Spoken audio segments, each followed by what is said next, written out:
Imagine the reporting phase as the moment when a detective reveals the critical clues and evidence gathered during an investigation. This report not only uncovers vulnerabilities, but also offers a roadmap for strengthening security, much like a detective's final report aids in solving a case and preventing future crimes. The reporting phase is a critical part of the penetration testing process. It involves the generation of a comprehensive and structured report that communicates the findings, vulnerabilities, and recommended actions to the client or organization that requested for the penetration test. In the next section of the video, we'll start by looking at in detail, we will look at a pen testing report and what constitutes a pen testing report. And after that, we will conclude our course. So, see you on the other side. Welcome to the last section of our course.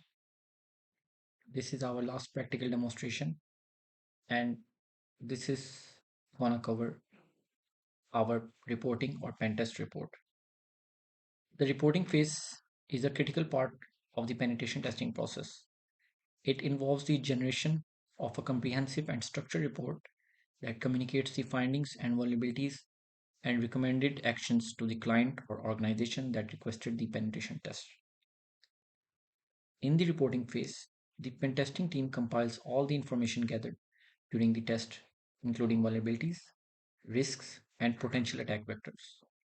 This data is organized into a formal document that provides a clear understanding of the security posture of the tested system or applications.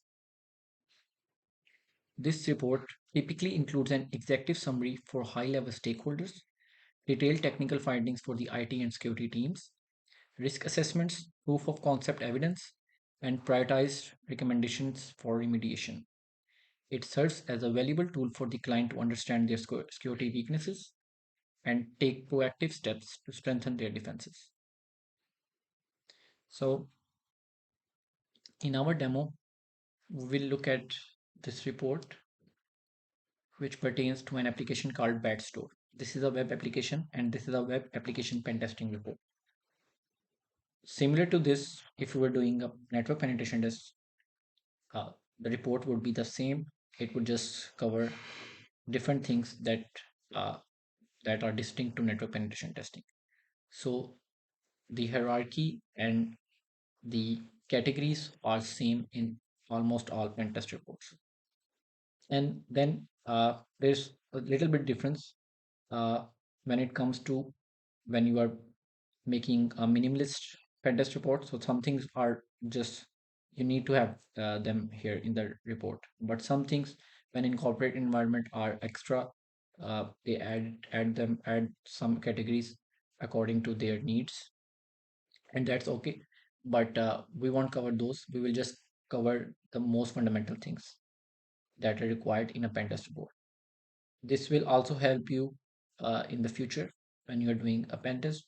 You will know what constitutes a pen test report on a fundamental level, and you won't be confused with all the extra jargon that is put by corporations or individuals, all the subjective taste that is put in a pen test report. So this will give you a good baseline. We will just look at the single report because this covers almost everything that needs to be discussed uh, when it comes to a pen test report on a fundamental level. And after this, I will conclude the course by showing you some things that you can do in the future when you're finished with this course. Because this course was just an appetizer. When it comes to cybersecurity and penetration testing, there's a long way to go. So for your uh, future in the field as a professional, I will show you different kind of things, for example certifications and labs and CTFs or cyber ranges that you can join or do to get your foothold in the field, and hopefully uh, in the future you can also land a job. But again, That only depends on how much hard work you put in. And like anything in cybersecurity, uh, if you have a positive approach when it comes to learning, you will definitely find a place in the cybersecurity professional world. So without further ado, let's start with this report. So BadStore is our application, and this is how our report starts basically. I will zoom it. So we use the application title, its name as the title, and you can add pen testing assessment report or pen testing report. And then we mention what kind of application, or if it was network, we would give it. We would have a IP address here, but this is a web application, so we name it. We use the name Petstore Web App. Then we have contents. This is very important, table of contents, and this shows us everything that is part of the pen test report. So we have things like executive summary, technical summary, assessment methodology, scope of work, assessment findings. Then we have different findings and then recommendations. So this is the hierarchy, and we will discuss each of these in a brief detail. So first of all, executive summary. This is very important. This needs to be in the pentest report. You cannot omit it. And this is basically a high level summary of the most critical vulnerabilities and their potential impact. And this is for the C level executives. This is for the CEO. This is for the owner, the people running all the operations in the company. Even if you are a third party pen tester, or if you are a third party pen tester, or you're working within a company as a pen tester, uh, there are people who are running all the operations. They're not technical. They're that not that much technical, but they are the ones who are running the show. So you need to when you ever you find a make a pen test report, you find vulnerabilities. You need an executive summary to tell them that how severe a vulnerability is and what they need to do about it. And this needs to be on a general level. They don't care about what SQL injection is, cross-site scripting is, the nitty-gritty, the technical details. They just want to know what kind of vulnerabilities we have found, how severe they are, how impactful they are, and what they need to do to solve them. So this is very short. As you can see, we describe the pen test. For example, in this case, the Batstore web application was subjected to a comprehensive penetration testing exercise aimed at identifying potential vulnerabilities and risks that could be exploited by malicious actors. What kind of methodology was used? The testing methodology involved a combination of automated and manual testing techniques, including black box testing. So we just gave a brief summary of what how the pen test was done, what methodology was used, but not the technical details. So we found different vulnerabilities. We don't mention every vulnerability, but major vulnerabilities. SQL injection, cross-site scripting, which have more impact because they they they are the guys who are running the whole show, but they are the guys who have the least time, and they are not also often familiar with technical jargons. So we try to keep it as concise as we can. Now we tell about the risk and impact. We tell the executives that these vulnerabilities could allow attackers to gain unauthorized access to sensitive data and potential and modify application functionality, execute arbitrary code on the application server. So this is the risk and impact.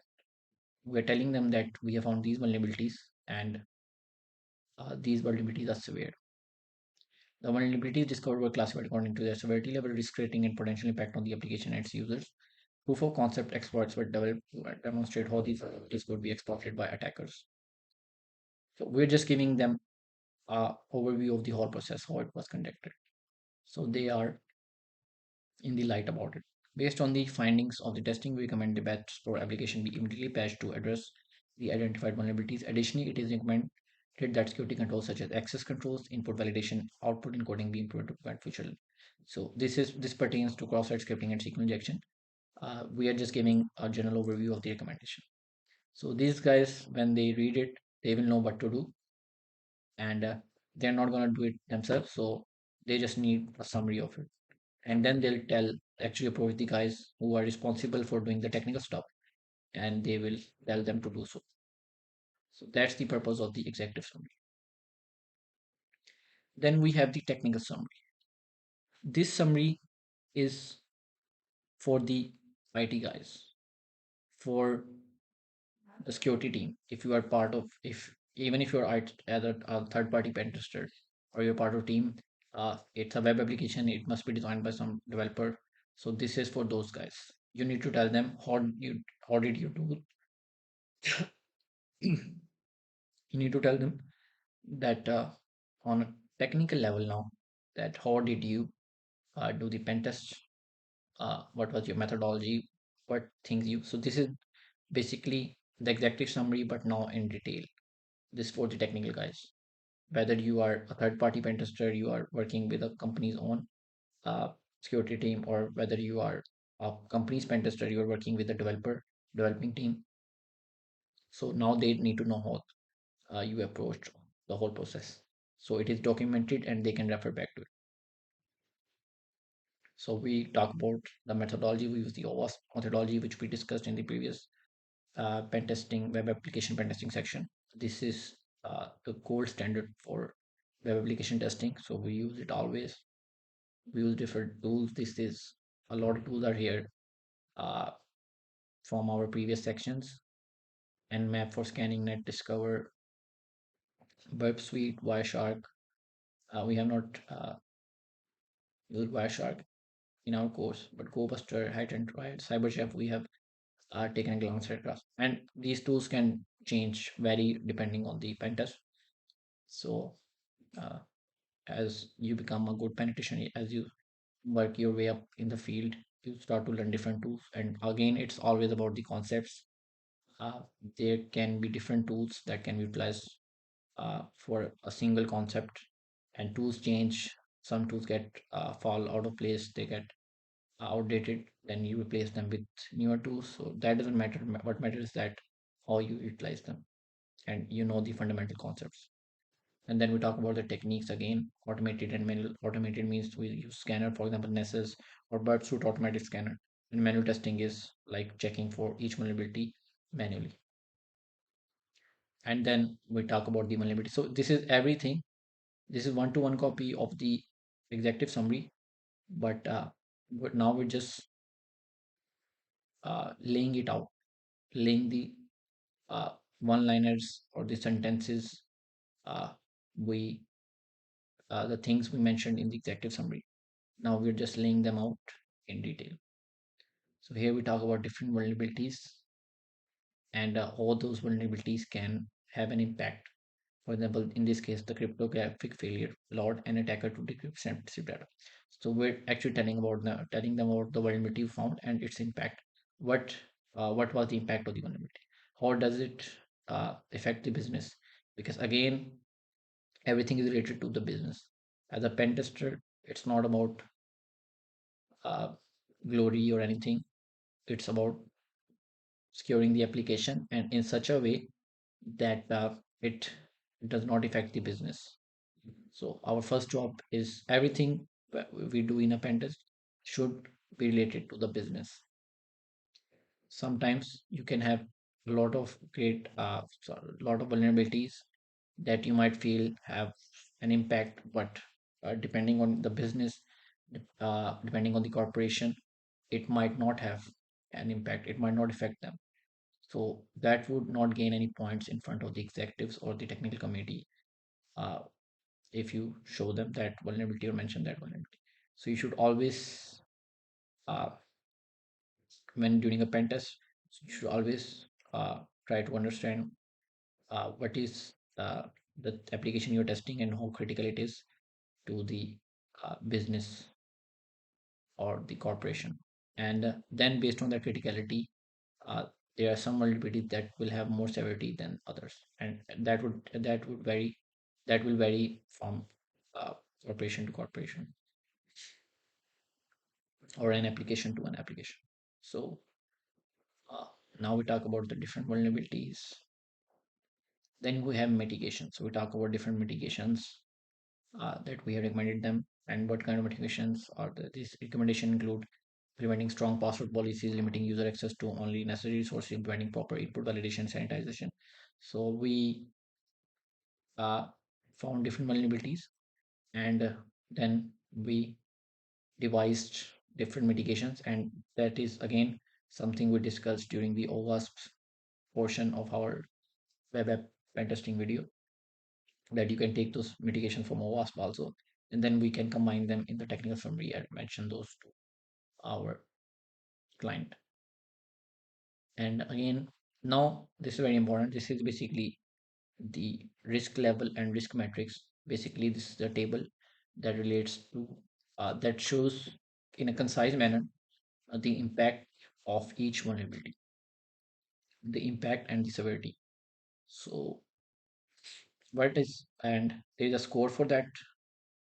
It's called a risk matrix. You can look that up in detail, and risk level is assigned based on that. So basically, what risk matrix means is that we have the probability of a vulnerability happening and its severity, and by combining both, we come to the risk level or the impact of the vulnerability. So, for example, if you have a vulnerability that is very critical, that, for example, it gives remote code execution, but if it cannot be, there is a probability that it cannot be uh, exploited. It is under so many layers of security that there is no chance for the bad guy to reach it and exploit it. Then that means it will have a low risk maturity, low risk level. And similarly, if there is a vulnerability that is which has 99% probability, anybody can uh, access it and utilize it, but it does not do anything. For example, information disclosure. So you have some kind of information disclosure that in the bigger scheme, you don't feel threatened about, like you don't feel that it will lead to any problems or any bigger exploits. So even if that information can be accessed by anybody, you don't feel threatened. So based on those things, two things, we devise a thing called risk matrix and risk level. So a vulnerability is critical if it has more probability to be exploited, and it has severe impact, for example remote code execution or things like that. So again, I will urge you guys to look at that in detail. But here in the table, so for example, we have directory listing.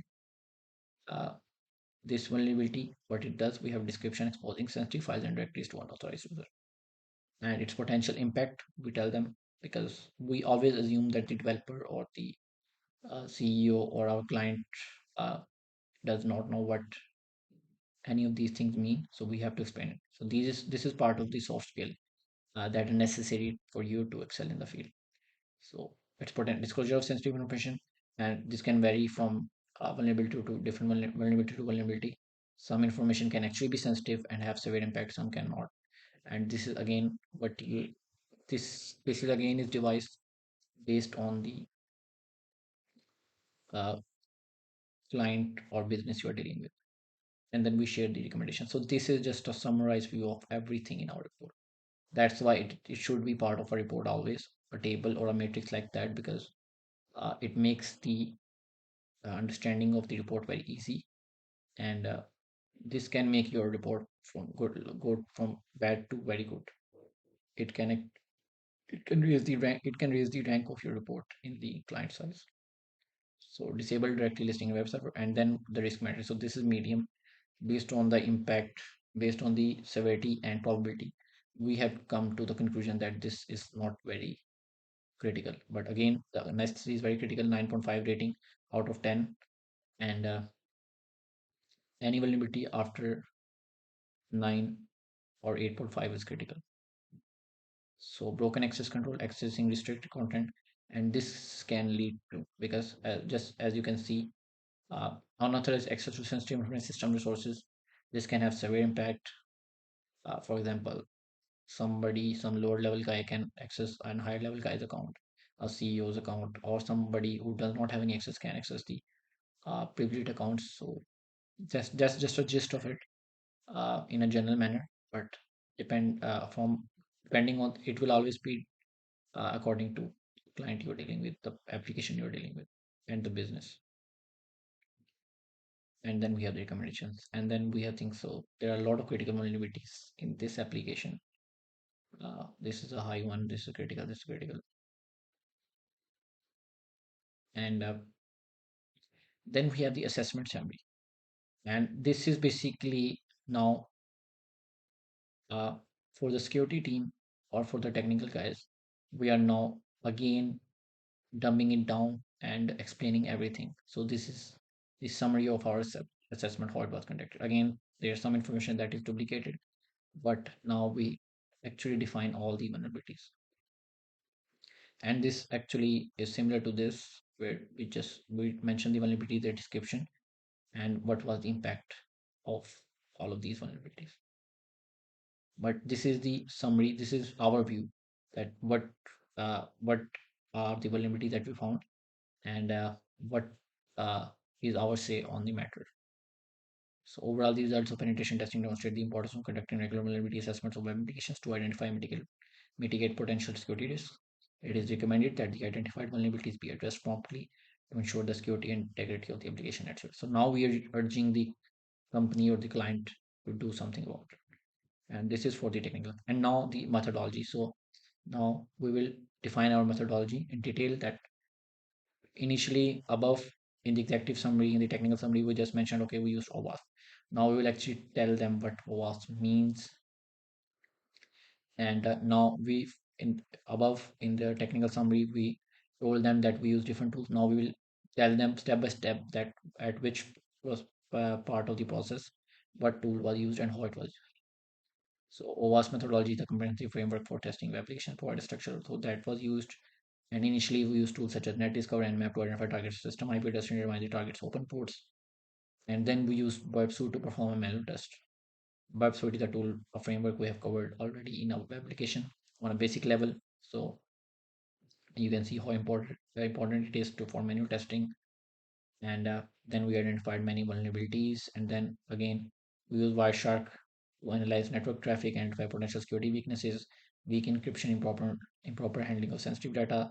We use GoBuster, we use HashRamp, and we are telling them that we use these tools and how we use them. And then we mention details about these tools also. So, and this comes with experience that what you need to include in a summary or not. When you work when you're gonna go into your professional life, you're gonna work with clients as part of a team. Then you will be part when you're part of a team with more experienced guy.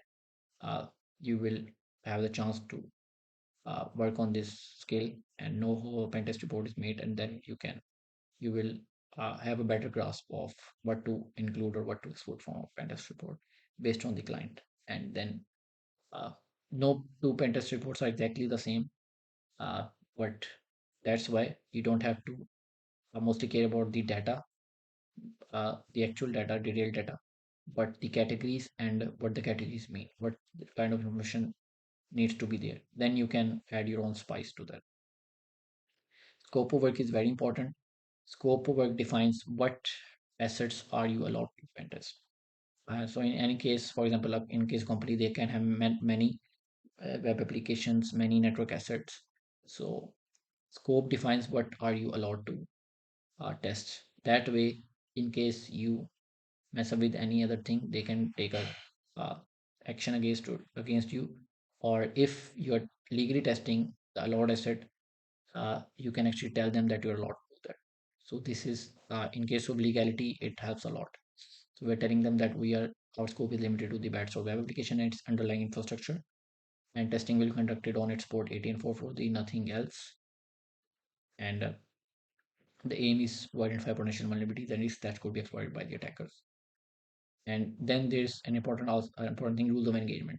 So this is very important. This rules of engagement tells us that what we're allowed to do that on the machine. And this is very important because uh, again, in terms of legality, uh, if you want to avoid a lawsuit, you have need to have a rules of engagement which tells which is approved from the client that okay, I'm client has told me that I can do this, and I cannot do anything other than that. For example, if you do those things which you are not allowed to do, then they can take a legal action against you. And if you are doing something that you're allowed to do, then you have actual proof that the client allows it.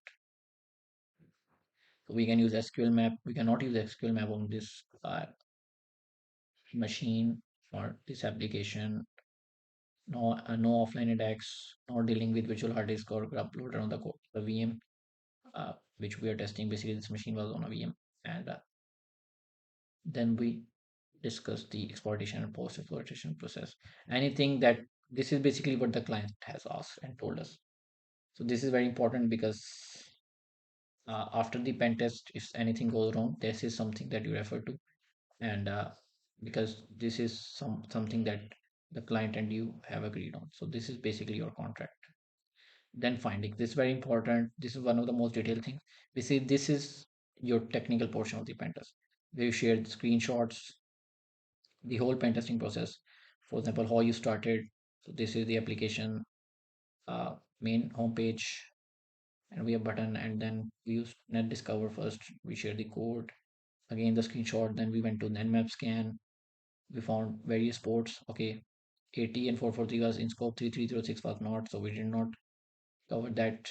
And then we did a rate scan and found different web server Apache, and then the whole process. So this is how it goes. All the process in detail with detailed screenshots and code that you used, anything that was part of the penetration test. So this is the whole detail of what you did during your penetration test and how you did it. Everything, we found some hashes on some site, and this can be based on category, or this can go. There can be two ways to do it. You can make a category for different vulnerabilities and cover those things under that fall under the same category, or you can just go linearly in a way, in the way where when you did the pen test. But it's always good to make categories and follow methodology, just like I discussed in the OWASP section, that it uh, helps against tunnel vision and confusion when you follow methodology and try to do pen test according to a specific category of vulnerabilities. That way, it increases your focus, helps against tunnel vision and confusion, and also improves your pen testing in a manner that you don't leave anything uh, uh, out of your pen test. If you pen test a web application or any application or asset using a methodology, then uh, you're surely not going to leave anything out, and you're going to cover everything. So this is all information about the pen test based on categories. So now we are talking about insecure password recovery and how we did that. SQL injection, how we utilize the SQL injection. This is similar to something we have already seen in our basic SQL injection portion. Again, it's an advanced thing. So, and I've shared resources with you, such as Portugal Labs and the book. So you guys need to look at that. So cross-site scripting. So cross-site scripting, again, this is something we already said. So now we are in this portion, we are checking cross-site scripting on the whole application, and we have found some instances.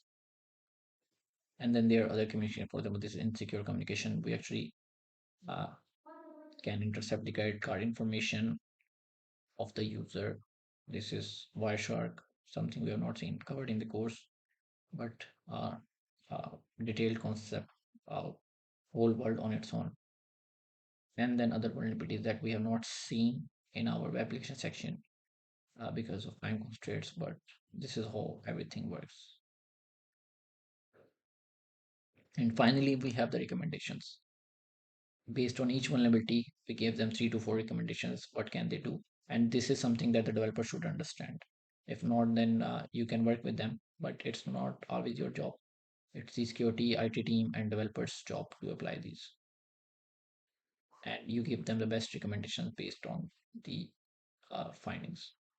So for broken access control, implement strong access control, limit the users and applications, regularly review access logs and materials to detect any suspicious activity, directory listing, disable directory listing by default, implement proper access control to restrict access to sensitive file directories, SQL injection, implement proper input validation sanitization techniques to prevent uh, SQL injection, same for access attacks. So that means we are recommending them not to let any line side input of SQL or XSS code. So that way mess with the they cannot tamper with the uh, JavaScript or SQL code of the application. And then there are other recommendations. So this was the end of our report. So this was a fundamental on a fundamental level. This report has covered everything that is required in a pen test report. And if you even if you find even if you look at some other corporate pen test report, it will have something extra more than this, but it won't omit anything that we covered in this pen test report. So in this by looking at this pen test report, we have covered all the necessary things that need to be part of the report. And now, uh, this actually marks the conclusion of our course. The course was just an appetizer. I won't say that we covered any topic in its uh, up to the standard that it demands uh, to give you even intermediate knowledge on all those subjects. But take it as an appetizer is a good start. It can act as a good start for you guys to learn about this field and grow your skills because uh, this is cybersecurity is not on an entry level field. You need some prerequisites like networking and Linux, and even with those, it needs time and experience with different things. That's why it's so much in demand because it requires a lot of dedication and expertise. So uh, I recommend you guys to build upon the everything we have I've shared with you uh, within all the topics and build upon those. And now I will share some extra resources for you guys, which have helped many people, including myself, in my cybersecurity journey. And I'm sure it's gonna help you guys too. So it's gonna help you guys too. So first we have something called TryHack. And TryHack me not just cybersecurity, but and most things IT related. It covers uh, those things. This is a training platform, so it has bite-sized gamified lessons.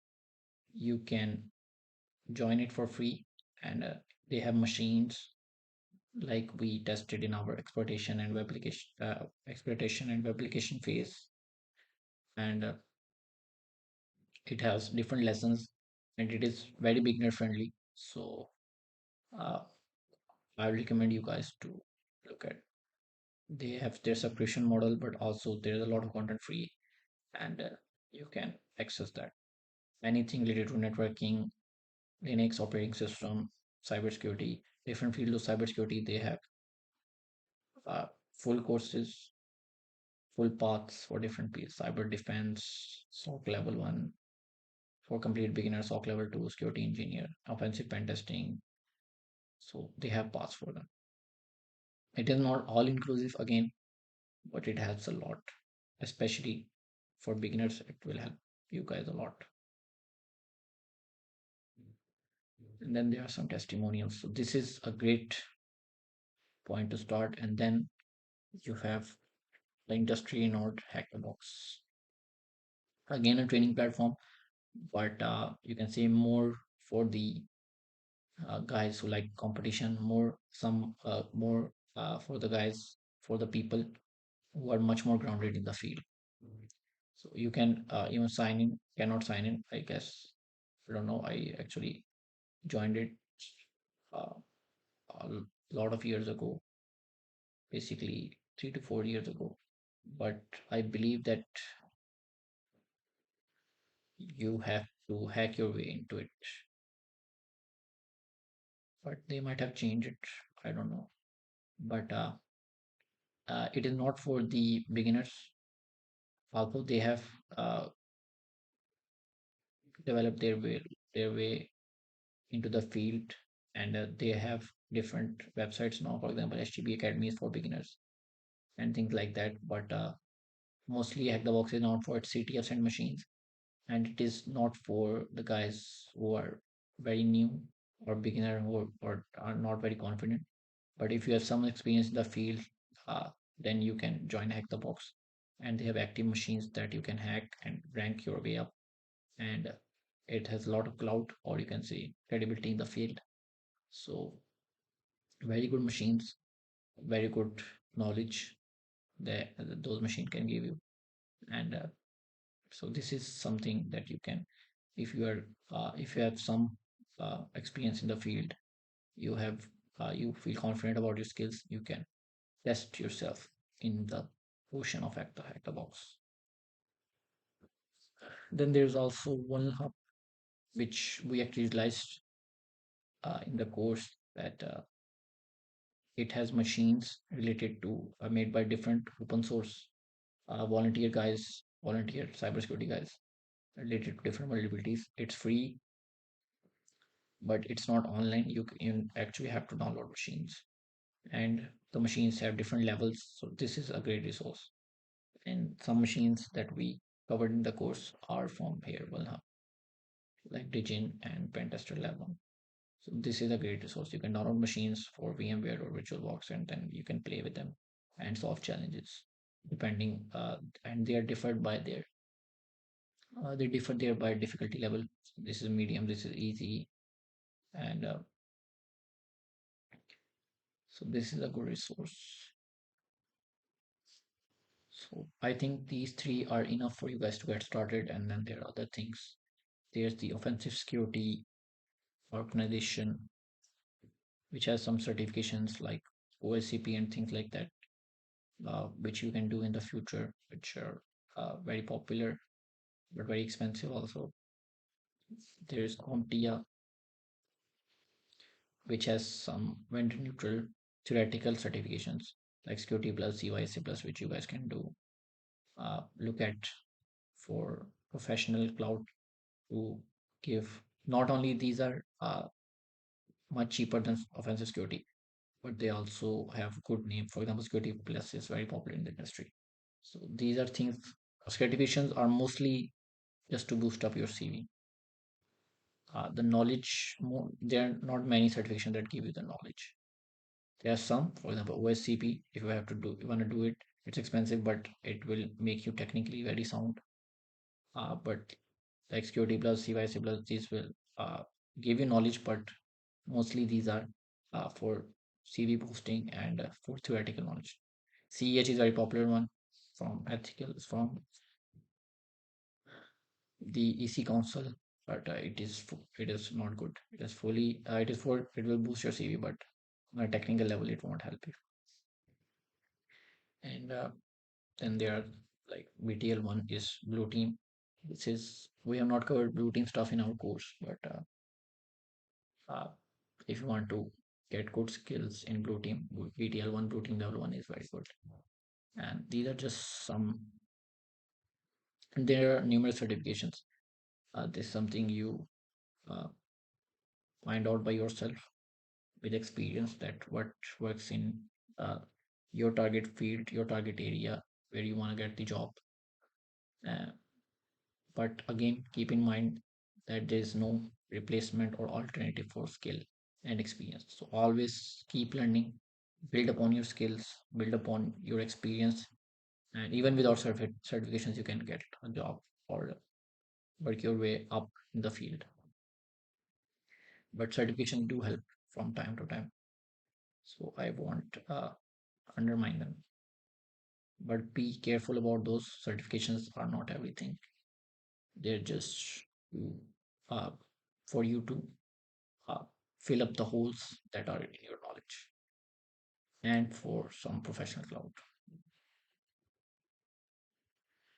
And this was just the information, but again, just I have given you a little hint about different fields also, because there's actually two major fields: red team, blue team, and pet testing comes under red team, kind of. And then there's blue team, which is the defensive side. So you can look up on the some people like blue team better, some people like red team, and then those broader categories have some subcategories like you can be a exploit developer, you can make exploits, but those are always specialized field. You have to from as a beginner you need to build both kind of experiences, blue team and red team, as a pen tester and as a SOC, as a person in SOC, security operation center. And then after 3 to 4 years of experience, if you're good enough, you can specialize in different fields like malware analysis, incident response, which is blue team, exploit development, you can make exploits, you can things like that. Digital forensics is a very good field in blue team. So, and then there are red teamers who actually emulate the bad guys.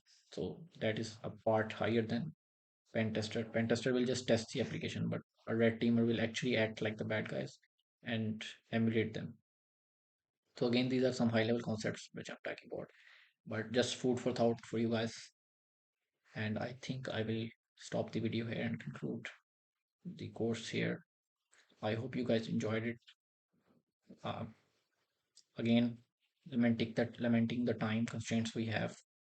We could not cover everything. Not and like nothing in detail. Just up to a beginner web level. But I think you guys enjoyed it, uh, no matter how short it was, and got to learn something from these because I've still tried to keep it I still try to keep it very beginner friendly and something that doesn't overwhelm my students and make it easy to absorb. So I'll say take care and best of luck in for your future journey. Adios.